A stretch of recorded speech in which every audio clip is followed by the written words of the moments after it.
Сайн байцгаана уу эрхэм хүндэт үзэгчтэй. Монгол улсад орчин цагийн номын сан үүсгэн байгуулагдсны 100 жилийн ойд зориулаад Нацаг дөржийн нэрмжид Улаанбаатар хотын нийтийн төв номын сангаас номын сангийн зочин подкаста хүргээд удааг байгаа. Энэ удаагийн зочноор маш сонирхолтой зочин өргөдөн оролцоод байна. За ингээд соёл урлагийн их сургуулийн соёл судлалын тэнхимийн эрхлэгч, соёл судлалын ухааны доктор Мөнх Бадрал найз минь өргөдөн оролцоод байна. Сайхан намарч чинь үү? Сайхан намарч чинь. Хичээл ном эхэлсэн, ажил ихтэй байна. Ажил ихтэй байна. Одоо өнгөрсөн 2 жил чинь бид чинь цахим байдлаар явчлаа цагийн нөхцөл байдал. Энэ жил бас эхний 2-7 хоног цахимаар яваад одоо тахимаар орцсон юм чинь. Тийм. Хичээл ихтэй байна. Хоёрт сургууль тахимаар санацсан байна. Яагаад Мөнх Бадралыг докторыг өргөж оролцуулсан бэ гэхээр Монгол улсад соёлын аялал жуулчлал гэдэг мэрэгжлийг бэлтгээд хамгийн анхны бэлтгэсэн ангийн төгсөгч, хамгийн анхны энэ чиглэлээр хичээл заасан багш нарын нэг байгаа тийм ээ. Тэгэхээр ер нь хоёлаа энэ подкастаа яриагаа эхлэхээс өмнө аялал жуулчлал гэдгийг бол хүмүүс ерөөдөө ойлгож байгаа. Тэгэхээр соёлын аялал жуулчлал гэдэг энэ салбар, энэ мэрэгжил яг ямар утга учиртай юм бэ? Соёл урлагийн их сургууль 2005 онд анхны соёлын аялал жуулчлал, соёл судлаач соёлын аялал жуулчлал гэдэг мэрэгжил авсан. Анхны хэсэг чинь соёл судлаач соёлын аялал жуулчлалын мэрэгчлэр бий байлаа. Соёл судлаач багшаар чи байлаа. Ангийн чинь дарга байлаа. Тэгэхээр зэрэг соёлын аялал жуулчлал манад бол одоо шинэ нэг байна тийм үү? 15 жил өмнө. Тэгэхээр зэрэг ерөнхийдөө агуулгаараа дэлхийн дахинд бол бас их шинэ. 1970-аад онд анх хэрэгжсэн байдаг. Жуулчлалын ном зохиолуудад соёлын аялал жуулчлал аялал жуулчлалын бүтээгдэхүүн технологи гэсэн нэр томьёоттой хамт анх удаа хэрэгжсэн л. Тэгээд Америкийн нэгдсэн улсад өвийн аялал жуулчлал, heritage tourism гэдэг нэрээр хөгжиж явж байгаа. Өнөөдөр хүртэл. Тэгэхээр Монгол улсад бол 2000 оны их үеэс манай Жамингийн долларсрын доктор ахлагчтай баг Монгол улсад соёлын аялал жуулчлалыг хөгжүүлэх боломжийн талаар том судалгаа хийгээд судалгааны үр дүнд Монгол улсад соёлын аялал жуулчлалын хүний нөхцөлийг бэлтгэх шаардлагатай гэдэг үрдүн гаргаад 2005 оны хэлсэлтээр анхны ангийг соёл урлагийн их сургуульд авсан байна. Соёл судлаач. Тэгээд соёлын аялал жуулчлал гэдэг мэргэжил. Тэгэхээр соёлын аялал жуулчлал гэдгийг бид нар юу гэж ойлгох вэ гэхээр аялал жуулчлал өөрөө хүн төрөлхтний мөнх юм. Хүн байгаа цаг тэр нэг оюуны хэрэгцээгээ стресс бухимдлаа тийм ээ альчаалал тийм ээ нэгдүгээрт тэгээд мөн одоо тэр бусдыг таньж мэдэх тэр хэрэгцээ байсаар байна. За тэгэхээр ерөнхий аялал жуулчлал хүн биеийн альчаалал ядаргаагаа тайлдаг маш олон төрлийн аялал жуулчлал байна тийм ээ. Гэтэл оюуны альчаалал ядаргаагаа тайлдаг тийм сонгодог аялал жуулчлал төрөл яг тэр бусдын соёлыг таньж мэдэх байгаа байхгүй. Бусдын соёлыг ойлгох, түнд суралцах ч үгүй юм үзэж харах ийм чиглэлийн аялал жуулчлал байна. Тэгэхээр зэрэг тэр утгаараа соёлын аялал жуулчлалыг бол соёлын агуулга бүхий аялал жуулчлал гэж айгүй товчоор байна. За их олон судлаач нар их олон гоё янз бүрээр тайлбарласан. Хамгийн ойлгох энгийн нэр бол ерөнхийдөө соёлын тухайн улс үндэстний өвөрмөц соёлыг аялал жуулчлалын үндсэн бүтээгдэхүүнээ болгосон тэр аялал жуулчлалыг соёлын аялал жуулчлал гэдэг. Гэтэл энэ маань юу хэлж ийм гэхээр зэрэг өөрийн гэсэн өвөрмөц соёл руу ардсан байхгүй. Тийм ээ. Тэр утгаараа ямар ч улсад энэ соёлын аялал жуулчлал нь өөрөө маш том орон зай эзэлж идэг. Ийм соёл бол хөгжөөд байгаа. Тэгээд яг сүүлийн үед нийшэн хандлага гэдээ бас айгүй гоё болж хөгжиж ирэл та соёлын аялал жуулчлал. Ерөнхийдөө хүмүүсийн жуулчны эрэлт хэрэгцээний судалгааг энэ төр харахад бол хүмүүсийн эрэлт хэрэгцээ хүртэл тэр бусдын соёлыг таних, бусдын соёлтыг ойлгох энэ төр гэдэг зүйл нь илүү болж эхэлж байна. За тэр дэлхийн аялал жуулчлалын байгууллагаас хийсэн том судалгаа байдаг. Дэлхийн аялал жуулчлал 2020 гэдэг том судалгаа байдаг. Тэн дээр бол одоо жишээлбэл 2020 он гэхэд зүүн өмнөд Аз руу чиглэсэн соёлын аялал жуулчлал асар өндөр хөгжин гэдэг судалгаа гараад яг тэр чиглэлээр явж идэл ковид. Тэгэхээр энэ бол өөрөө давж хөгжин зүйл. Тийм ээ давж хөгжин зүйл 19 он 20 он. Яг бол тэр судалгааны үр дүн үнэн байсан. 15 оноос хойш бол за энэ гарцаагүй юм байна. Яг зүүн өмнөд Аз руу аялал жуулчлал урсгал орж ирсэн. Зүүн өмнөд Азийн соёлын аялал жуулчлал өндөр хөгжиж эхэлж итэл ковид давж хөгжин зүйл гэдэг үл ямар ч тохиолдолд давж үзүүл. Гэхдээ энэ бол гав шүү дээ. Тийм ээ. Шинжлэх ухааны ялан тэр цагт бол тэр судалгааны үр дүн дахиад яг тэр зогссон цагаас үргэлжлэх байх гэж бол би бол хувьдаа бодож байгаа. Судлаач нар ч гэсэн ерөнхийдөө ковидын дараа бол аялал жуулчлалын маш том тесрэлт болно гэдэг. Тэгш магадгүй ах шүү. Тийм одоо хэдэн жил гэртээ харагдсан байна. За тэгвэл бид нар ойлгохдоо өнөөдрийг хүртэл ойлгохдоо жирийн одоо үзэгчд ойлгохдоо л шүү дээ. Хилтэй хүн одоо гадаадаас ирсэн хүмүүст ингээд зүгээр тайлбарлаа явчихдаг хөтөч гэдэг ч юм уу тий ойлгосон. Тэгвэл соёлын аялал жуулчлалын энэ салбарт мэрэгчлэн болж байгаа хүн бол тухайн соёлыг бүтээлч үйлдвэрлэл одоо тэр утга учиртай амийн танилцуулж ойлгуулах зорилготой хана шүү дээ тий. Яг одоо соёлын аялал жуулчлалын нэм шин хандлага гэж байгаа. Ер нь бол би бол гарын өөр тал гэж байгаа. Нэг зүйлийн хоёр тал Монгол улсын хувьд. За Европ дахин бол соёлын аялал жуулчлал илүүдэр нөгөө нэг өөрийн соёл руугаа хандсан барилга байшин тал руугаа байдаг. Тэрийг бол нөхдүүд даагц хэтэрсэн гэж үзэж байгаа шүү. Даагц хэтэрсэн. Тэгэхээр арай илүү өөр төрлийн зүйл хий гэдэг тийм хандлага руу явцсан. Тэгээ яг сая чи хэллээ шүү дээ бүтээлч гэж. Креатив туризм гэдэг өөрөө соёлын аялал жуулчлалыг хөгжүүлж байгаа. Бүтээлч аялал жуулчлал гэж бүр өөрийг нь бүтээлч аялал жуулчлалыг нэрлээд явж байна. Тэгэхээр энэ чиглэлээр би бас дуран өгүүлэл бичсэн. Монгол улстай бас бүтээлч аялал. Хаанаас болж уншчихлаа? Үндэсний соёлын дархлаа ба соёлын аялал жуулчлалынаас нь 2017 онд өгүүллийн ихтгэл нам гаргасан. Тэрийг би чамд өгсөн шүү дээ тийм ээ. Соёлын дархлаатыг надад байгаа би сахин уншсан баг шүү. Бариад ороод ирдэг тийм ээ. Тэр номон дээрээ бас нэлээд хэсгээс нь оруулсан. Тэгээд найз нь 2019 онд Монгол улсын соёлын дархлааг дэмжих асуудал гэдэг сэдвээр докторийн ажил хамгаалсан. Гэхдээ бүтээлч аялал жуулчлал нь өөрөө бас дотоодын аялал жуулчлал хөгжүүлэх юм бол дотоодын жуулчдын соёлын дархлааг дэмжих боломжтой. Тэг яа соёлын аялал жуулчлал гээд анхны одоо энэ том салбарыг төлөөлж явж байгаа явж байгаа сүлдө соёлын дархлаа руу ороод ирвээ. Миний үндсэн мэргэжил соёл судлаач соёлын аялал жуулчлал. Би бас соёл судлаач багш. Тэгэхээр би соёл судлаач гэдэг мэргэжлийнхаа чиглэлээр бол судалгаа хийж байгаа. Үндэсний өв соёлын чиглэлийн судалгаа хийдэг гэх юм уу. Бакалавр магистртаа бол илүү соёлын аялал жуулчлалын зүйлс хийжсэн бол докторийн төвшөндөө бол илүү өв соёлын зүйл сонирхох төрлөөгөө орж ирэх хэрэгтэй. Яг соёл судлаач гэдэг. Тэгэнгүүтээ энэ бидний чинь дархлаа гэдэг зүйл суулгарсан юм байна. Тийм учраас хүний биеийн дархлаа гэдэг зүйл маш чухал шүү дээ. Хүний биеийн дархлаа одоо суулгахаар бид нар ч одоо ингээд үед өвчин цуглан хэцүү тийм. Яг тэрнтэй адилхан үндэсний соёлын дархлаа гэдэг зүйл суулгах юм бол энэ улс үндэстэн чинь өвчлөгийг. Тэгээ тэр талаар ингээд сонирхоод тэгээд тэр чиглэлээр судалгаа хийгээд явсан. Тэгээ Монгол үндэсний соёлын дархлааг дэмжих асуудал гэдэг сэдвээр ямар ч байсан нэг бичээд хамгаалаа. Тэгээд тэр хийсэн зүйлээ одоо дандаа өөрийн үеийн болон өөрөөсөө доод үеийн залуучууд хүүхдүүдтэй олчилж маш их ярих хүсэлтэй гэх юм уу? Одоо тэр их чухал байгаа даа.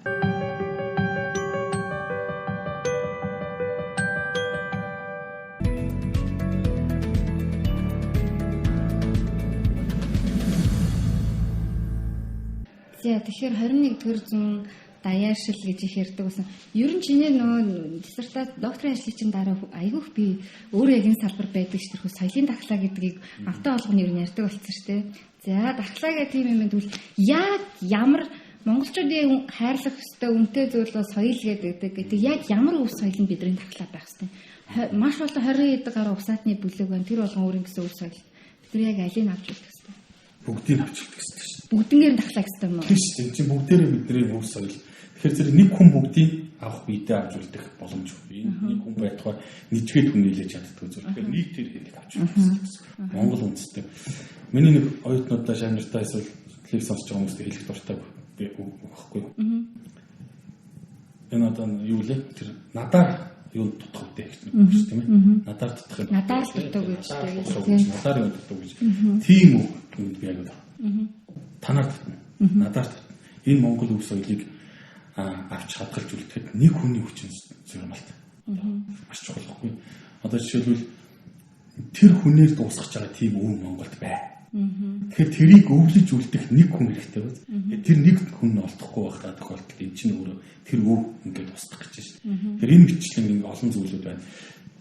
Ер нь бол соёлын дархлаа гэдэг зүйлийг бол хамгийн чухал нь тэр нэг юм хоёр талтай юм байна.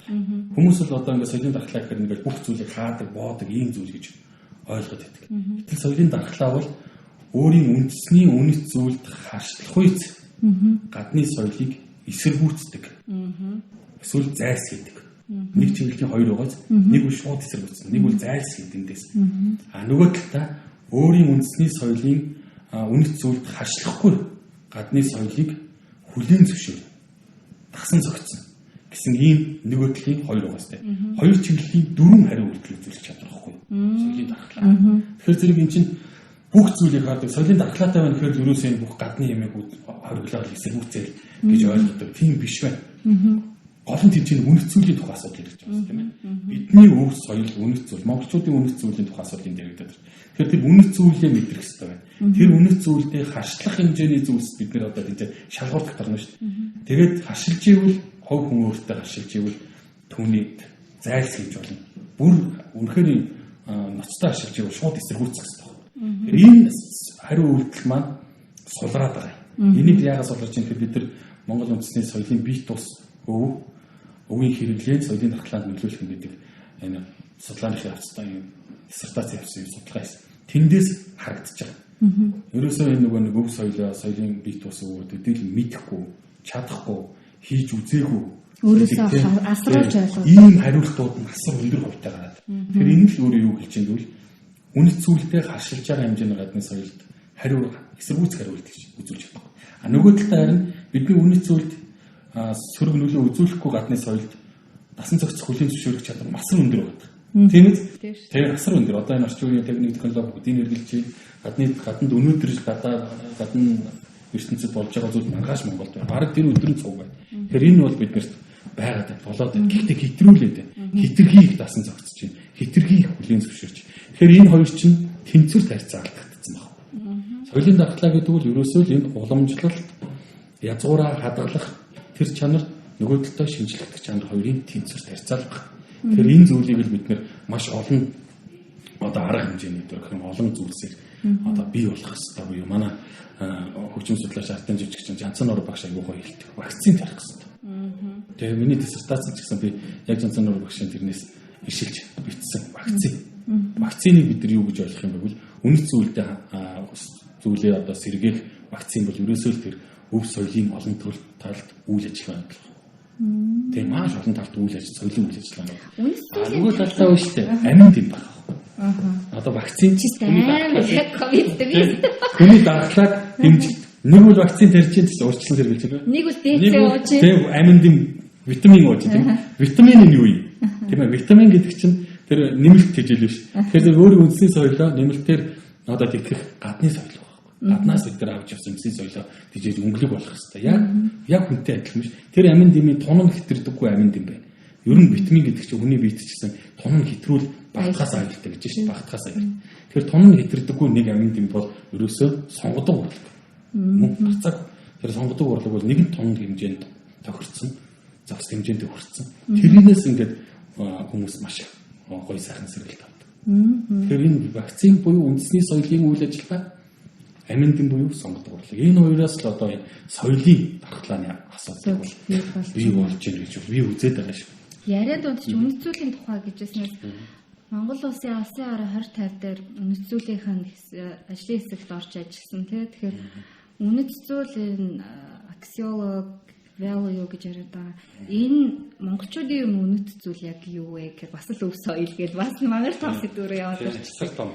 Энэ айгүй гоё ажил болсон. Ер нь бол яг хүмүүс янз бүрээр л хүлээж авч илээ. Гэхдээ энэ бол том алхам Монгол улсын хувьд. Монгол улс одоо алсын хараа 2050 Монгол улсын хөгжлийн урт хугацааны үзэл баримтлал гэж анх хэлсэн. Тэгээд судалгааны явцад энэ бол Монгол улсын урт хугацааны хөгжлийн бодлого юм байна гэдэг. Тэгээд хөгжлийн бодлого гэдгээр батлагдсан байна лээ.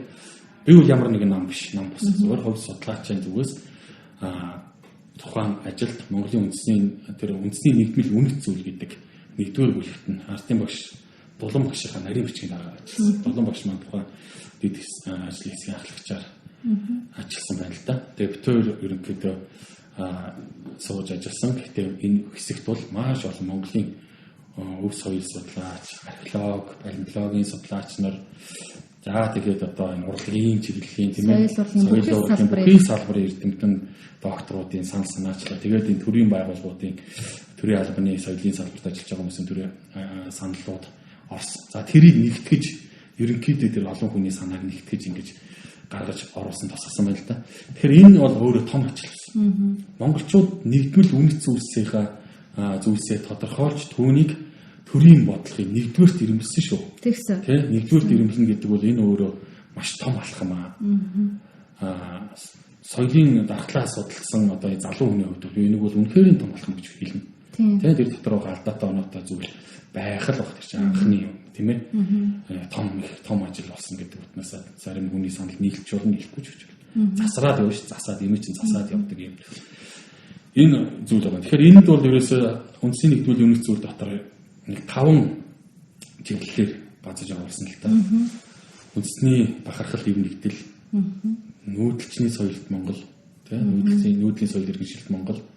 За тэгээд их хэл бичиг, эрдэм мэдлэг соён гээрэл, тэгээд дэлхийн Монгол гэдэг энэ 5 асуудал. Нэгдүгээр бид нар өөрсдийн бахархалтай байх хэрэгтэй. Тэг маш олон төрт яс тийм ээ. Түүх соёл тэрүүгээрээ нэгдэх хэрэгтэй. Тэгээ юу нэгдэх тийм ээ. Хоёрдугаар бидний нэгдмэл том зүйл бол яаж ч энэ нүүдэл явах асуудал. Тэр дотор бол энэ өв соёл бидний бүх хэл зүйл багтана. Гуравдугаар хэл гэдэг бол угаасаа өөрөө Монголын бидний үнэт зүйлсийн бараг л багтаж дамжуулагч энийгээ багтааж байгаа. Дөрөвдүгээрт нь энэ нийт ард түмний соён гэрэл асуудал. Үнэт зүйлийн ойлгон ухамсарлах, түүнийг судлах, дамжуулах тухай асуудал шүү дээ. Соён гэрэл тийм ээ. Тэгээд тавдугаарт энэ бидний энэ үнэт зүйл гэдэг бол хүн төрөлхтөнд бас очиж сонсогдох хэрэгтэй. Тэгээд дэлхийн Монгол гэдэг. Ингэж батсан. За соёл урлагийн их сургууль дээр монголчуудын эрхэмлэн дээдлэх үнэт зүйл гэдэг 9 ангилсан. 9 зүйлийг тодорхойлсон. Их том төсөл хийсэн соёл урлагийн их сургууль шинжилгээ ухааны хэвтэмтэй. Тэнд бол Монгол хүн өөрөө нэг нэртэн тийм ээ. Гэр бүл монголчуудын нэг нэртэн. За тэгэл Монгол их нутаг нь орж байна. Эрдэм боловсрал орж байна. Ёс суртахуун орж байна. За энэ 5 зүйл бол Монгол хүнийг илэрхийлдэг 5 зүйл. За дараад нь бидний өв соёл, нүүдэлчний ухаан гэж байгаа. Тэгээ Монгол хэл гэж байгаа. Төрт яс гэж байгаа. За ингээд энэ дөрөв бол бидний энэ ижилсэл identity гэх тийм ээ ижилсэл ондоошлыг илэрхийлэх ийм зүйл гэж бас ангилж болно. Ингээд нийтдээ энэ 9 зүйл байна. Тэгээ энэ 9 монголчуудын эрхэмлэн дээдлэх 9 үнэт зүйл алсын хараа 25 дээр байгаа үндсийн нэгдвэл үнэт зүйл 5. Энэ ингл зүйл ижилхэн. Энэ саяны энэ ангилсан 9 зүйл бол яг алсын хараа гээд 5 ингээд шингээд байна. Тэгэхээр энэ маань өөр аягүй том гоё зүйл байхгүй юу? Төрийн бодлоготой нэгдвэл үнэт зүйлсийн тухай тасгацсан. Тэгээ энэ том монголчуудын эрхэмлэх үнэт 9 үнэт зүйлийг судалгаагаар батлаад энийг Монгол улсын ерөнхийлөгчийн зарилгаар баталж байгаа. Монголчуудын эрхэмлэн дээдлэх 9 үнэт зүйлс эрдэнийн судрыг дээдлэн залгах тухай гэдэг. Тэгээ яг сайхан том шогол судар дотор энэ 9 үнэт зүйлийг ингээд бичээд ингээд төрийн ордондоо заллаа шүү дээ. Тэгэхээр энэ бол монголчуудын хувьд бол энэ үнэт зүйлээ эрхэмлэх, дээдлэх тухай хийсэн их том хоёр алхам нэг зүйл зорилгын төлөө явсан том алхам гэж бол би залуу хүний хувьд их огшоод байгаа шүү. Найз яриад ороод жаасан. Орж байгаа. Соёл урлагийн их сургууль гэдэг энэ том айл соёл урлагийн салбарын энэ боловсон хүчнийг бэлдэж гаргадаг. Хүмүүс соёл урлагийг сурахаар дуулдаг, бүжгэлдэг гэж ойлгодог. Гэтэл судлаач нарыг бэлддэг, энэ салбарын судлаач нарыг бэлддэг уул уурхаан штэ. Тэгэхээр энэ соёл судлалын тэнхимийн эрхлэгч болсон байна. Баяр хүргэе. Тэгээд яг өөрийн чинь сая ярьж байгаа эрхэмлэн дээдлэх тэр үнэт зүйлүүдийг, тэр чадваруудыг гаргаж байгаа боловсон хүчнүүдэд олгож чадаж байна уу? Ямар аргаар, ямар практик онолыг хослуулж олгож байгаа вэ? За манад ер нь бол их бодмоор болцсон юм байна. Манай энэ залуу хойч үеийнхэн одоо бид нар ч гэсэн залуучууд тийм ээ. Бидний үе болон биднээс доош үеийн одоо залуучууд одоо Z үеийнхэн гэж ярьж байна. Маш их юмыг гоё соргохоор хүлээж авдаг болсон байна. Бид нар энэ соёлоос судлах хэрэгтэй. Судалсан зүйлээрээ бид нар энэ дэлхийд юу гэдэг өөрсдийгөө таниулахаас гадна тэр өмнөх зүйлсээсээ сургамж авах тийм ээ. Давтах хэрэгтэй шүү дээ. Түүхээс сургамж авах гэж голдоо байдаг. Түүхээс сургамж авах дахиад тэр гоё түүхүүдэд давтах хэрэгтэй байхгүй. Тэгэхээр энэд бол бид нар бол одоо олон тийм судлаач нар залуучуудыг бэлдэх хэрэгтэй байна. Тэгэхээр соёл урлагийн их сургууль дээр соёлын сургуулийн соёл судлалын тэнхим бол одоо энэ соёл судлаач нарыг бэлдэж ирсэн 30 жилийн түүхтэй. Соёл судлаач бэлж өөр. Тэгээд манай соёл судлаач чинь дотроо бас мэргэжилтэй. Соёл судлаач багш, соёл судлаач биш аялжуулсан тустай. Соёл судлаач багш, соёлын музей судлаач, соёл судлаач нийгмийн ажилтан, соёл судлаач гадаад хэл гэдэг ингээд дотроо мэргэшүүлж байна. За нөгөө талдаа соёл судлалын тэмдгээр аялжуулах хөтөлбөр дор соёлын аялжуулчлал. Аялжуулах гадаад хэл, соёл хөгжлийн соёл гэсэн гэх мэт ингээд дотроо мэргэшиж байна. За үндсэн бол яг манай соёл судлалын тэмдэг соёл судлаач тэгээд аялжуулах гэсэн хоёр хөтөлбөрөөр мэргэжилтэн бэлтгэж. Тэгэхээр энэ маань бидний зорилго юу гэхээр зэрэг өв соёлоо мэддэг ийм залуу судлаач нарыг. Тэгээд энэ олон эрдэм шинжилгээний хүрээлэнгүүд судлаа. Энэ Монгол улсын ерөнхийдөө бүхий л байгууллагуудад энэ өв соёлыг судлах. Тэгээд энэ дэлхийд түгээх. Сайн нөгөө үндсийн нэгдмэл үнэт зүйл гэдэг ярьлаа шүү дээ. Энэ үнэт зүйлс болгоныг наривчлан судалж ингэж түгээн дэлгэрүүлэх, соён дэвгэрүүлэх ажлыг хийх энэ залуучуудыг бэлтгэх гэсэн зорилго байна.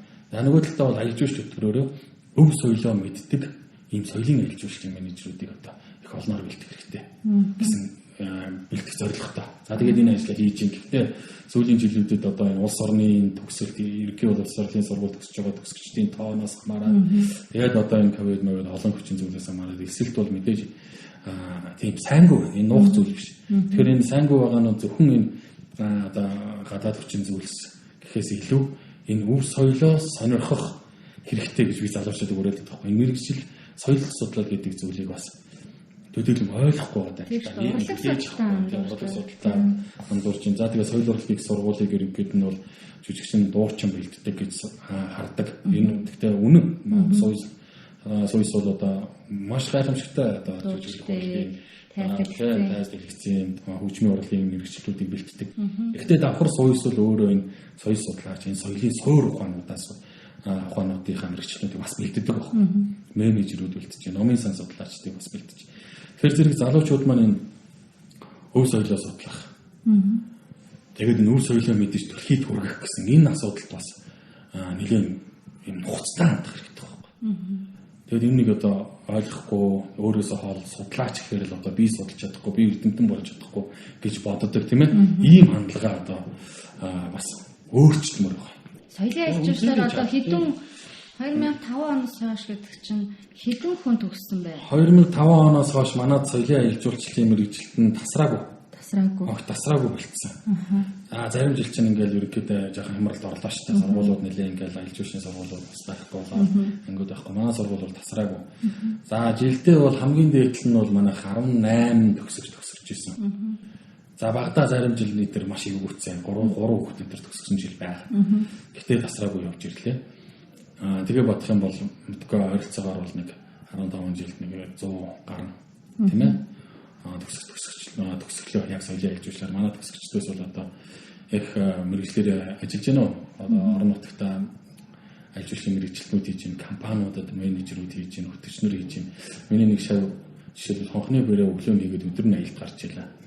Гэх мэтчлэн тэгэл одоо энэ студ продакшнуудад зургийн дарга нар хийж байна. Зургийн дарга гэдэг чинь өөрөө бас ингээл нөгөө нэг зураг авах газруудаа сонгодог, тэрлүү явах хэрэгтэй зохион байгуулдаг, тэр үн цэнийг ойлгодог тийм хүмүүс болж төгсөж гэсэн үг шүү. Тэгэхээр эвнийгээр бол бид нар бол энэ өв соёлоо мэддэг ийм аялал жуулчлалын мэргэжилтнүүдийг ил бэлдэж байна. Хамгийн нэг одоо их олон болох хэрэгтэй. Манай Монголын аялал жуулчлалын салбар бол соёлын аялал жуулчлалын чиглэлээр хөгжин гэдгийг бол ерөнхийдөө салбар маань ойлгочлаа шүү дээ. Тийм учраас энэ аялал жуулчлалын компаниуд маань өөрсдөө одоо ажиллаж байгаа боловсон хүчний соёл руу чиглэлийг мэрэгшүүлж энэ зөв хийх хэрэгтэй. Соёлыг чиглүүлж мэрэгшүүлэх хэрэгтэй. Гэхдээ бид нар бол энэ мэрэгжлийн боловсон хүч, мэрэгжлийн соёлыг аялал жуулчлалын мэрэгчлэтнүүдтэй бол одоо бэлтгэсээр байх болно. Тэгээ энэ дээр бол одоо бас залуучуудыг энэ давшрамд бас зургуулах хэрэгтэй надад тийм шүү. Энэ давшрамд бас хүрээ дээрээ хамтдаа бас Монгол өв соёлоо судалцгаая. Залуу үе маань энэ Монгол өв соёлоо судалж дараагийн үед дамжуулахгүй бид нар одоо хүн өрнөөс хойш бүр тэрнээс өмнөх удаа бидний өвгдөөс бид нар чинь хүн төрөлхтний үүсэл нутагтэр амьдарч шүү. Тийм. Тэгээд хүннүү гэдэг ухсаа гаралтай. Тэгээд их Монгол улсын үед бүрэлдэхүүн тогтсон энэ том үндэстэн тэр олон зуун жил, олон мянган жилийн турш явж ирсэн энэ түүх, соёл, өвийг энд хурж ирээд хайчих юм уу? Энэ хүн төрөлхтөнтэй даяарсан нэг 30 жилийн дотор тийм ээ. За яг тэр өмнөх нэг 70 жилийн түүх. Энэ нэг 100 жилийн дотор тэр хэдэн мянган жилийн түүх, соёлыг ингээд алга болгочих болохгүй шүү. Тэгэхээр зэрэг болохгүй гэж ойлгож байгаа бол одоо бид нар залуу үедээ бидний үеийн залуучууд бидний одоо дараа үеийн залуучууд маань энэ өв соёлыг өөрсдөө өвлөж аваад өвлүүлж уламжлуулах учиртай. Энэ бол Монгол хүний эрхэм сайхан үүрэг. Тэртээ бид нар хүн төрөлхтөнтэй зэрэгцэн уршиж байна. Тэр соёлоос бид нар тэртээ хүртэн гарцаа байна. Одоо нөгөө уламжлал шинжилгээд би чамтай хувцаараа харуулж байгаа гэдэг. Жишээлбэл би Ренчи фэшнгийн хувцас өмссөн сууж байна л да. Ерөнхий хантаасны загвар бол Монгол хэлний дээр загвар явж байгаа гэдэг тийм. Гэхдээ доторх дизайнын шийдлүүд нь бол одоо барууны хэм маяг гэж байна тийм. Тэр чинь энэ дээр хэр ханддаг вэ? миний нэг хэлэх дуртай хөгжил. Зураас цитат уламжлал шинжлэлийн төгс зохицол. Хөгжил гэдэг бол нэг талдаа уламжлал барина, нөгөө талдаа шинжлэл барина. Тэр хоёрын маш гоё зохицол. Тэрийг л хөгжил. Тэгэхээр зэрэг үндэсний хувцас хөгжих ёстой. Гэхдээ язгуур хадгалах ёстой. Язгуурын үндэсний хувцас бол ингээл үнэхээр гайхамшигтай шүү дээ. Монголын язгуурын одоо энэ угсаатны бүлгүүдийн үндэсний хувцас. Тэрийг бид нэр бүр устгах болохгүй шүү. Тэр бол байдгаараа. Тэрийг ёслол хүндэтгэлийн зүйлдээ сайхан иж бүрнээр нь өмсөе. Тийм ээ. Төр төрснийхэн баярд Монгол дээл хувцас сайхан иж бүрнээр нь сайхан мандах төрийн малгай, дэвжих төрийн дээл, бүтгэх төрийн бүс, толгох төрийн готор шүүд тийм ээ. Энийгээ сайхан иж бүрнээр нь өмсцөөч. Өмсдөг бай. Тэ? Энгийн үед зүгээр өдөр тутамдаа Европ хувцаа өмс хамаагүй энэ чинь бид нар чинь орчин үе юм чинь тийм ээ. Орчин үеийн гоё шийдэлтэй загварын хувцасаа өмс. Энэ хоёрын дундаас харин Монгол хэв одоо шингэсэн ийм орчин үеийн өдөр тутамдаа өмсч болох одоо жишээлбэл өөрөө ч өмссөн тийм ээ. Энэ хувцасаа гоё ингээд хийгээд өмсөн. Энэ бол манай үндэсний хувцас хөгжиж байгаа нэг төрөл. Тэрнээс ийм загвартай ийм орчин үеийн шийдэлтэй ийм хувцас өмслөөгөө бидний тэр язгуурын дээл хувцас алга болчихгүй шүү дээ. Тэр маань байж л. Харин гэхдээ тэрэнд хандах хүндэтгэлтэй ханддаг тэр хандлагаа л авч болохгүй. Тэр язгуурын шинжин тэр чигээрээ байх хэрэгтэй гэсэн. Тэгээд орчин үед гоё хөгжүүлж болно шүү дээ. Тэгвэл харин гоё шүү дээ. Монгол залуучууд заавал яагаад K-pop одуудыг дагаж дуурайж хувцлах хэрэгтэй. Бид нар өөрийн гэсэн стил юм шүү дээ байх тийм ээ. Тэ? Өөрийн гэсэн стил юм шүү дээ. Өөрийн гэсэн өдөр тутмын хувцас нь ийм гоё Монгол агуулгатай. Гэхдээ гоё орчин үеийн ийм байл. Яг хүндэтгэлийн зүйлдээ бол гоё Монгол дээл хувцас гоё ингээд өмсдөг бай. Монгол хувцас хүмүн болгон зохино. Үнэхээр гайхалтай. Хүмүүс тэгдэж штэ. Сая судлаач гээд соёл гэхээр ингээд төөрчтөлт ингээд хавцна гэдэг тийм. Бүх юм соёл юм шиг. За тэгээд соёлын тухай та нэг товч тодорхой соёлын тухай одоо л 800 гаруй тодорхойл байх байлгүй. Тийм. Нэг гараа явчлаа гэж. Гараа явчлаа. Тэгэхээр таны хувьд хэдэн тодорхойлол соёл гэж жирийн одоо үзэгчд маань хандалцаа соёл гэж нэг ийм л юм хэлж шүү. Гэхгүй. Соёлыг бол амар их олноор тодорхойлсон гэдэг. Их олноор тодорхойлсон. Манай соёл судлалын мэргэжлийн багш нар бол айгүй сайхан юм. За би бас өөрөө соёл судлаа соёлоо хэлжүүлсэн мэргэжилтэй. Миний бодлоор соёл бол хүний эргэн тойронд байгаа бүхий ахуй. Хүний амьдрахын төлөө, амьдралын төлөө хийж байгаа, оршин тогтнохын төлөө хийж байгаа ухамсарт бүх үйл явц. Соёл ухамсартаагаар хийж байгаа бүхий л үйл явдал соёл. Гэхдээ тэр амьдрах ухаан шингэлсэн зүйлс байгаад байгаа байхгүй. Би бол тэгж л ойлгодог. Тэр ертөнцийг үцхүү шашин шүтлэг гэдэг чинь тэр нэг амьдрах ухаан яваад ш. Тэр нэг итгэл үнэмшил явж. Тэгээд тэр гэр орон сууц гэдэг чинь нэг хүлдэхгүй тулд тийм ээ. Нэг дулаан тогтой байхын тулд бас нэг юм соёл хөтөөж хувц сумарч гэсэн. Тэгэхээр зэрэг амьдрах ухаан буюу амьдрахын тухайд хийж байгаа ухамсарт бүхий л үйл явцсан. Тэгэхээр яг энэ тодорхойлолтоор аваад үзвэл бидний эргэн тойрон битүү соёл байна. Бүгд соёл. Бид нар бол ерөөсөө нэг талдаа байгалийн орчинд, нөгөө талдаа соёлын орчинд амьдарч байгаа хүмүүн баггүй. Тэгэхээр энэ хүмүүн, байгаль, соёл гэсэн уралсан холбоо. Энэ бол тасрахгүй. Энийг хэн таслахгүйг л хүн л таслана. Тэгэхээр зэрэг хүн үүнийг таслахгүй тулд бид нар чи хүн таслахгүй тулд тэр байгальтай ээлтэй байх, соёлтой ээлтэй байх л асуудал. Хүн энэ хоёртой ээлтэй байх юм бол энэ хоёр маань хүнд ямар их ээлээ өглөөд бид нар энэ байгалийн ээлэн дунд энэ соёлын ээлэн дунд амьдарч байгаа шүү дээ. Яс юм дээр тийм ээ. Эргээд түүндээ ээлтэй байх л асуудал. Энэ бол биднээс л тал. Тэгэхээр юм бол бидний соёлын орчинд бол одоо үнэхээр гайхамшигтай. Нөгөө нэг өдөр яриад байдаг ад жаргал гэдэг чинь энэ л байна шүү дээ. Би нөгөө номыг уншиж байхад соёлын дархлаар уншиж миний өөрийн судалгааны сэдвийг зорж байгаа юм бол сэтгэлгээний онцлог л доо. Тэгэхээр бас л яг нөгөө уулзвар тэр зорж байгаа мэдсийг нэг л хайгаад байгаа юм лээ тийм. Өөрөө чинь миний найзууд соёл сэтгэлгээ тэр монголчууд бусдаас ялгардаг тэр монгол хүний сэтгэлгээг юу гэж хардаг вэ? Монгол хүн бол дэлхийн хүн төрөлхтнөөс хол тасарсан номер 1 үндэстэн биш. Бид нар чинь хүн төрөлхтний л нэг хэсэг. Гэхдээ хүн төрөлхтөн болгон өөр ингэсэн тийм онцлогтой. Аливаад хандах онцлогтой байна шүү дээ. Тэгэхээр монголчууд бол нэг тийм энэ би бол яг одоо нэг айхтар тийм менталитет дээр гэж судлаагүй. Ер нь бол сэтгэлгээ нь аливаад хандах сэтгэлгээ нь өөрөө энэ соёлоо бүтээгээд энэ нүүдлийн соёлоо бүтээгээд нүүдлийн соёл нь эргээд нөгөө сэтгэлгээгээд тижээгээд явждаг ийм уялдаатай зүйл баг шиг байгаа. Тэгэхээр монголчууд бол нэг тийм яг энэ тал нутаг шиг нүүдлийн ахуй шиг нэг тийм задгаа сэтгэдэг хардаг. Бүхэл зүйл дээр хөрвөх чадвар сайтай. Ямарваа нэг хүлээж авах чадвар сайтай. Хүлээж авах чадвар сайтай. Тэгээд нэг тийм уучим. За яг хөтэ зан чанар руу орчвол монголчуудын зан аалын гаруул гэдэг ном байсан баха наран гэрэл хойч. Тэгээд айгүй сайн чанар, муу чанарууд байж та хүн болгонд өгсөн шүү дээ. Тэгэхээр зэрэг сайн чанарын яриул тийм. Их хэл тийм уужим сайхан тэгээд тэр нөгөө нэг аливаад хандлага дандаа тийм уран яруу илэрхийлдэг тийм ээ. Эргээр илэрхийлдэг ийм ардтан байгаа шүү.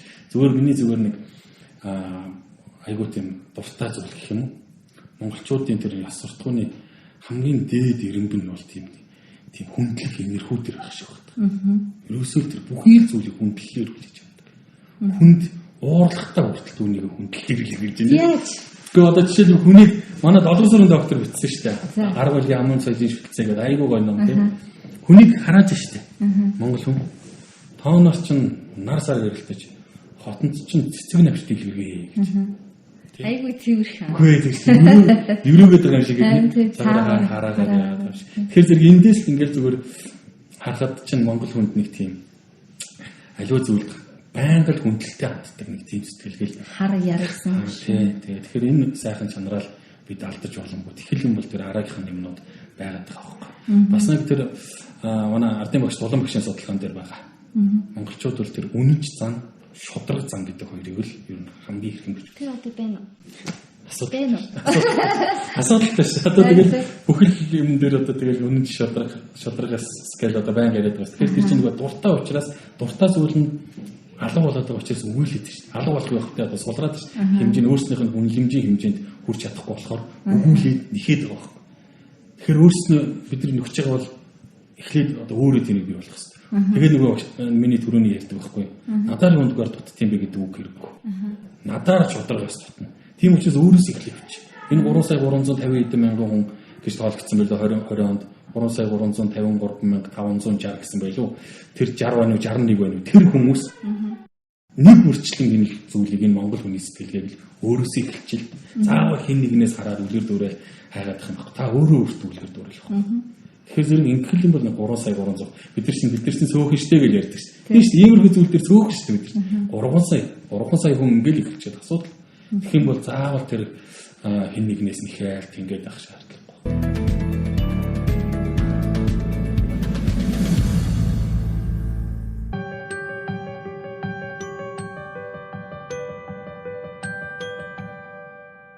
Соёлын тухай ярихаар нэг аюул тийм өргөн хүрээтэй тэгэл юм руу ордог те. Одоо тэгээ бид нар нөгөө өөрсдийн соёлыг харахаар нүүдлийн гадны харь соёлыг харахаар аюул тийм хөгжөөд байгаа шинжлэх ухааны хэлтийдтэй хөгжчихсэн. Хүний таатай орчинд илүү их анхаарал хандуулдаг те. Тэгээд нэг технологийн хөгжил илүү гоё юм шиг санагддаг. Гэтэл өөрсдийн нүүдлийн соёл гэдэг юм уу эсвэл уламжлагдаж ирсэн соёлыг харахаар нэг хоцрогдсон юм шиг бүдүүлэгч юм шиг те. Тэгээд нэг тийм арай жоохон тийм доод хандлагаар хандаад байна шүү дээ. Тэгэхээр энэ дээр л одоо ажилдаг, судалдаг, нөлөөлөл өгдөг, хандлагын өөрчлөлтийг зорддог тэгжээж өөр ард түмэн оюун санааны хувьд хүчтэй байна, дархлаатай байна л гэдгийг айл улс орн л ярьдаг болчихлоо. Манай Монголын хувьд бүр нэн шаардлагатай болчихлоо тийм учраас чи би бол чамайг мэдэн шүү дээ бид тэр олон жил нөхөрлөж чинь өдөр тутамдаа ингэж өөрөөрөө үлгэрэлтгүү. Чиний яг үнэт зүйл яг бас юу вэ? Улс орны үнэт зүйл ойлол, соёлын үнэт зүйл. Тэгвэл мөнх бадрал гэж хүний яг үнэт зүйл юу юм бэ? Тэгээ би бол одоо түрүү ярьсан уламж шинжлэлийн төгс зохицлыг л хүчлэгч үздэг. Гэхдээ би өөрийнхөө өв соёл, Монгол хүн гэдэг зүйлээ хамгийн эрхэнд ирүүлнэ. Нэгдүгürt. Тийм учраас одоо юу гэдэг би өв соёлын асуудал ярих, одоо энэ Монгол соёлын дархлаа ярих гэх юм уу тийм ээ. Одоо энэ бидний гэсэн болгоноо ярихдаа дандаа л дийлээ өмсдөг. Үндэсний их сайхан баяр нэслэл наадам цагаан сар дийлтэй Монгол гинэ наадам материалээ бол дийлээ үрийж өрн өмсөхийг хүсдэг. Дийлтэй Монгол гэдэг нэг наадам байдаг шүү дээ. Улаанбаатар нийслэлийн аяж уушин газарсан. Тэрэнд чинь манайх чи гэр бүлэрээ 2008 онд хамгийн шилдэг сайхан гэр бүлэмж болж байлаа шүү дээ. Тэгэхээр зэрэг бас дийлээ бас иж өрнөр нь өмсдөг юм тийм ёслолтой ёслол. За босод үед бол ингээд энгийн дийлээ ингээд өмсөж явна. Энийг үл ирэх юм л. Өдөр тутамдаа би чинь залуу. Би ч орчин үеийн 21-р зууны бусдын техник технологиг одоо орчин үеийн хөгжлөөс хэрэглэгч мөн. Тэр үүднээс өөрийнхөө өмсөх дуртай хувцас өмсөн. Хамаагүй ш танаас чигээд шүү дээ. Үүнтэй болоод снэп малгайгаа тавьчаал явчих шүү дээ. Хамаагүй ш тэгээд. Тэгээд эн чинь тэглээгээд би өв соёлоо мартахгүй байхгүй. Тэ? А би дандаа дээд өмсөөл ингээл дандаа өв соёл ярьлаа гэд орчин үеэс хоцорч болохгүй ш. Тийм. Тэрийг ослуулаад байгаа байхгүй юм хадрлаа. Бид нар бол нөгөө яагаад гэдгийг мэдж байгаа учраас ингээд бидний хувьд үнэт зүйлийн эрен бүтэн нэгт яваад байгаа байхгүй. Гэтэл соёлыг яг одоо ингээд яг энтэй адилхан шилэн хоргоны цаанд байдаг ч юм уу, музейд ч юм уу, театраас ч юм уу, номын сангаас хардаг хүмүүс өөрсдөөсөө асруулж бодоод байдаг. Тэгээ өдөр тутамдаа хийж байгаа тэр соёлыг биднэрт уламжлуулж яадаг тэр ухамсаргүйгээр үлдэгдэж яадаг тэр сэтгэлгээ, зан үйл, янз бүрийн ёс заншил тэрний тэр цаад мөн чанар үнэт зүйл амин чанарыг мэдхгүй яагаад гэдгийг мэдхгүй учраас хүүхдүүд өндөр тэрийг мухар сүсэг мухар зан үйл гэдэг болчих. Яаж тэгвэл бид нар энийг одоо жирийн иргэд, жирийн аав ээж нар, жирийн залуучууд энэ устж үгүй болох гэдэг энэ бидний ялгарлыг мэддэг болох юм ээ. Тий. Үнэхээр одоо тэр залуу үеийн буруу биш. Бид нар тэднэрт хэлчих хэвээр. Өвлүүлэх хэвээр тийм ээ. За тэгэхээр зэрэг төрөөнийх дээр яг үргэлжлүүлээд ярьчих. Уламжлал шинжил. Би бол одоо ингээл Монголоо гэдэг юм аа нэгдүгээр тэрмлээ. Тэгээд тэгсэн ирнэ гадна ярьж байгаа тийм ээ. Гэтэл залуу үе маань одоо тийм сайн мэдэхгүй байгаа залуучууд маань гадны юм их гоё. Тэр нь их гоё гэдэг. Тэгээ нүүдлийн соёл гэдэг чинь морь мал хөдөө гарны энэ бол тоцрогдсон гэдэг ойлгож шууд аваад. Тэгэхээр үүнийг энэ үнэт зүйл тухайн улс үндэстний онцлог өрнөц соёлыг хүүхдүүдэд бага наснаас нь суулгах ёстой л та технологи. Ерөөсө хамгийн том орчин бол гэр бүлийн орчин шүү. Монгол гэр бүл гэдэг бол Монгол соёлын орчин мөн. Тэгэхээр зэрэг гэр бүлийн орчин. За дараад нь тэгээ сургуулийн өмнөх боловсролын орчин, боловсролын салбар байт юм. Тэгээ энэ хэвлэл мэдээллийн салбарууд байт юм. Энэ нийгмийн олон салбарууд гэж төвчин зүйлүүд. Энэ болгоноор л одоо бид нар тэр өв соёлыг эрхэмлэх тухай энэ чинь нэг талын нөгөө соён гэгэрлийн асуудал шүү дээ. Энэ чинь Монгол хүн болохынх нь даваа талыг Монгол хүн болохынх нь үнэт зүйлийг хүүхдэд багаас нь ойлгуулж ич тэр хүн чинь түүнийг нэгт ирэмлэх хэрэгтэй шүү дээ тийм ээ. Тэгэхээр тэр ойлгох зүйлийг бага наснаас нь хийх хэрэгтэй. Гэхдээ одоо шууд одоо ямар аргаар шууд танхим суулгаа заах юм уу? Яах вэ? Тэр олон аргууд байна. Би түрүү ярьлаа шүү дээ. Вакцин суулгахын тулд соёлын үйл ажиллагаа гэх тийм ээ. Тэгэхээр тэр чинь ерөөсөө вакцин шүү. Одоо бид нар хүүхдүүдэд багаас нь вакцинтад төрсөн гарангууд нь хийж байгаа үстэй. Гарангууд нь анхны тунг тарьж байгаатай адилхан. Тэгээд гэр бүлийн орчин чинь тэр чигээрээ одоо Монгол соёлын вакцин бохгүй юу? Монгол ардын сургам хүмүүжүүлэх ухаан гэдэг юм чи өөрөө угаасаа л Монгол өв соёлыг суулгадаг, Монгол дархлааг суулгадаг тэр. Тэгээд миний одоо уншиж дуусгах гэж байна. Тэгэхээр зэрэг хараа юм. Тэгэхээр тийм байна. Тэр зүйлийг хийж өгөөгүй нилээд үе явцсан. Үнэн. Энэ бол одоо арчлал өмнөх 70 жил ингээд одоо маш өөр соёлоор ингээд явцсан. Бараг 100 жилийн асуудал ярих гэдэг байсан. Гэхдээ энийг монголчууд алдаагүй байгаа шүү. Босцсон гэвэл бодлоо.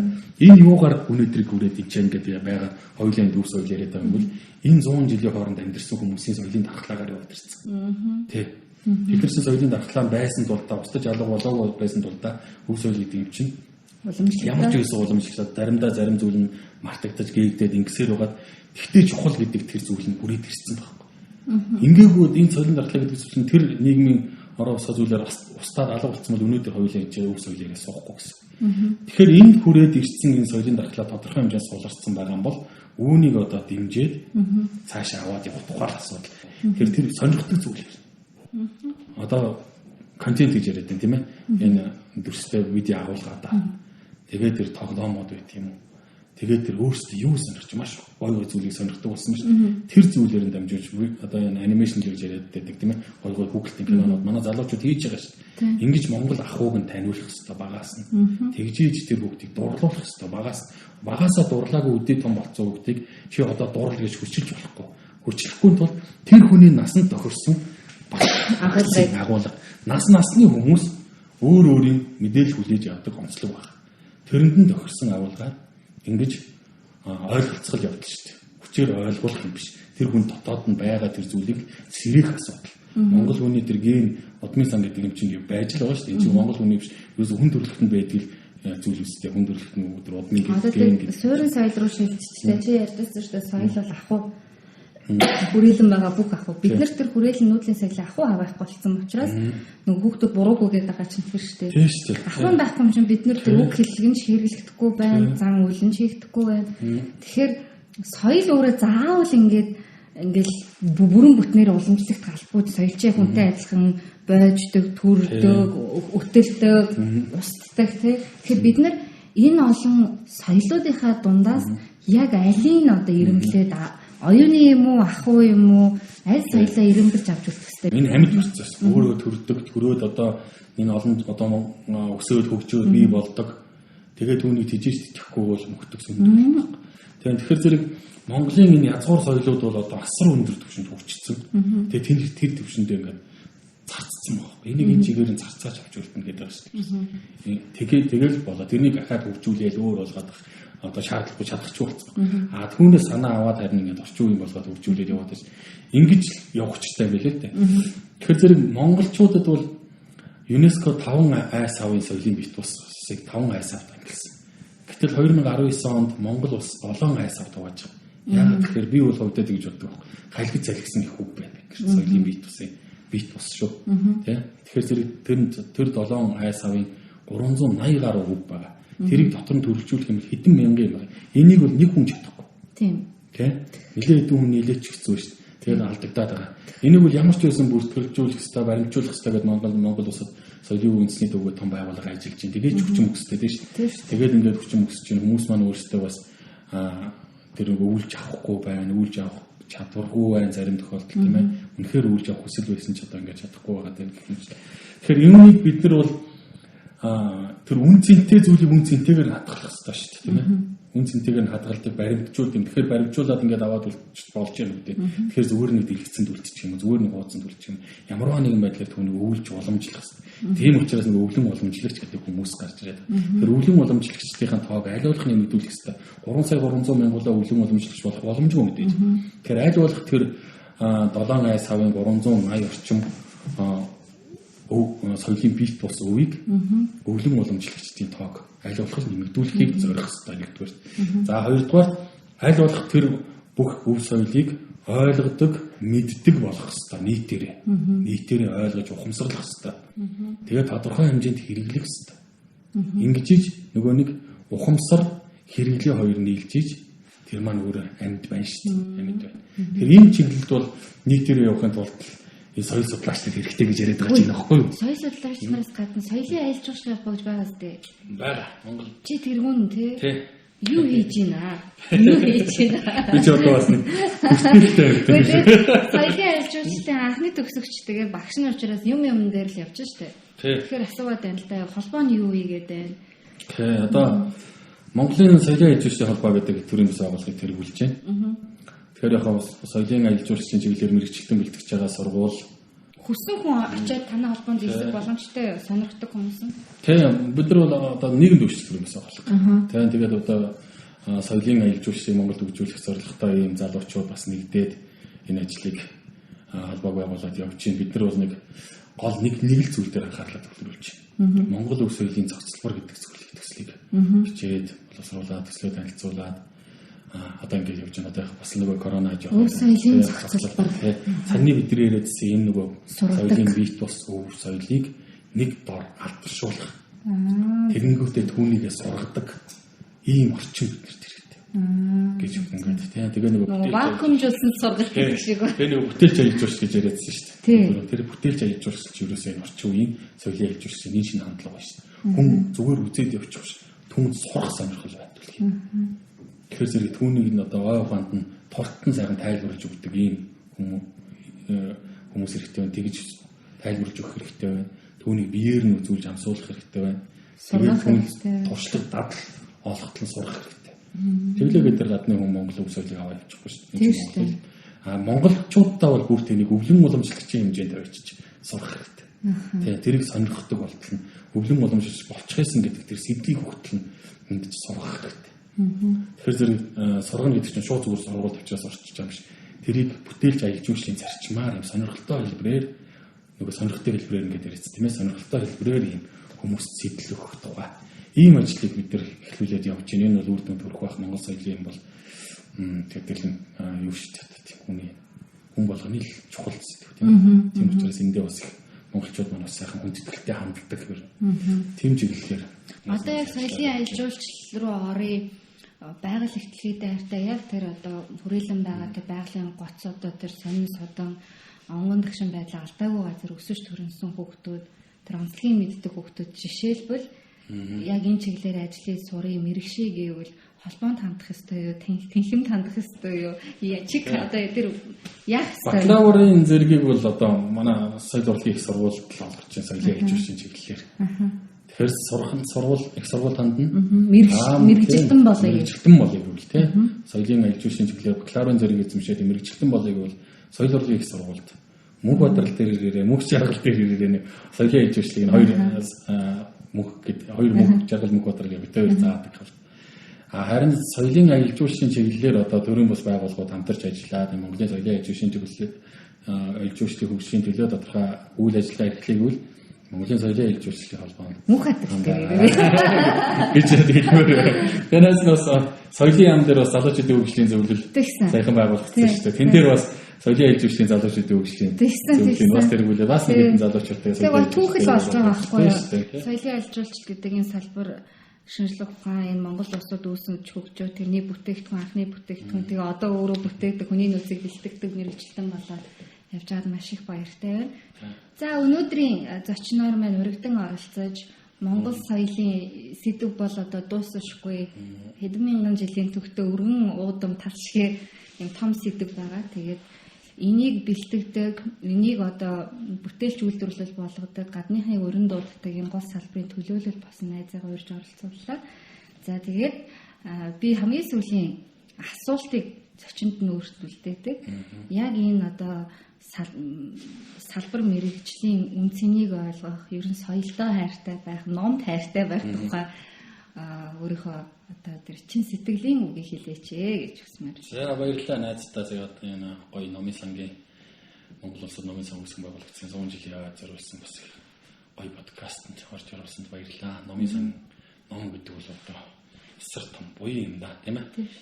Хүн болгонд одоо маш их мэдлэг түгээдэг энэ гайхамшиг.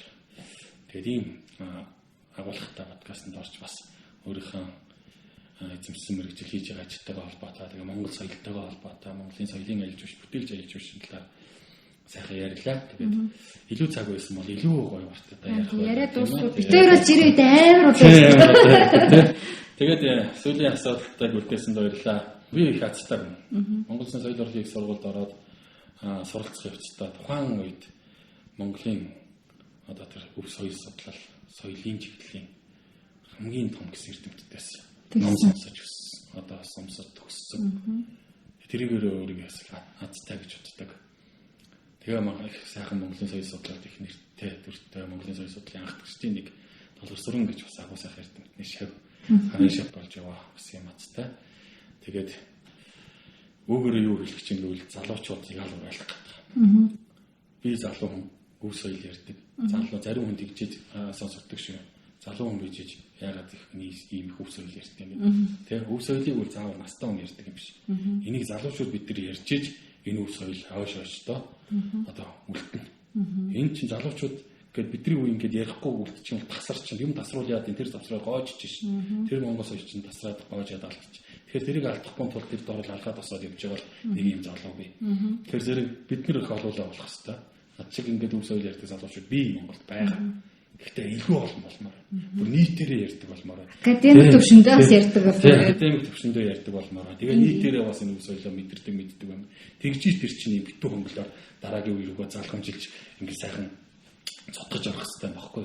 Тэгэхээр энэ цотгож орж байгаа энэ сэтгэлэнгийн голдролыг бид нар таслахгүй, тасалж олмоогүй байна залуучуудаа гэж залуучуудтай уриалмаар байна. Тэгээд Монгол өв соёлоо сайхан судалцгаая, хамтдаа сурцгаая, хамтдаа бас Монгол өв соёлоо дэлхийд гайхуулцгаа. Бид нар чинь дэлхийд гайхуулах соёлтой шүү дээ, тийм ээ.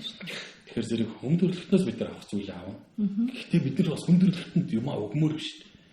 Бид нар тийм харамч үеж болохгүй, тийм ээ. Тэгэхээр энэний төлөө бид нар бас гоё залуучуудтайгаа үнэхээр юм гоё өргөн хамтарч ажиллахыг хүсэж байгаа. Тэгээд үүнийгээ бас энэ гоё подкастаар дамжуулж уриалмаар байна. Сүүлд нь хэлэхэд бол ер нь бол үндэсний соёлын дархлаа гэдэг бол үндэстэн оршихуйн баталгаа юм. Хөгжил гэдэг бол уламжлал шинжилгээний төгс зохицол юм аа. Тэгээд өөрийнх нь өв соёлыг үргэлж эрхэмлээрээ тэгээд орчин цагийн хотын соёл, орчин цагийн хүндрэлтний соёлын бас гайхамшигтай хэрэглэгч байна. Энэ хоёрыг л нэгэн биед хослол. Энэ бол тэр хүний биеэс хүний хүчин чадлаас хитэгдсэн тийм зүйл биш. Энэ хоёрыг л өөрийнх нь биедээ хослолцаач. Тэглэл бол тэгэл болоо. Улаанбаатар хоттой үнэхээр гайхамшигтай сайхан юу нэртэй хотын соёлыг хөгжүүлээд ийм гайхамшигтай гоё хотод амьдарцгаая. Орон нутгатаа тэр нүүдэлчин ахуудаа очоод жинхэнэ монгол хүн л байг л та тийм ээ. Тийм зүйлийг одоо залуучуудаа уриалмаар байна. За баярлалаа. За ингээд энэ удаагийн дугаар маань жаргаж байна. Анхаарал тавьж үзсэн нийт үзэгчтэй маш их баярлалаа. Тэгээд их түүх хэл соёлоо хайрлаж хамгаалъя. Энд бол хүн болгон Монголын ард түмний оролцоо чухал юм шүү гэж хэлмээр. Баярлалаа. Баярлалаа. За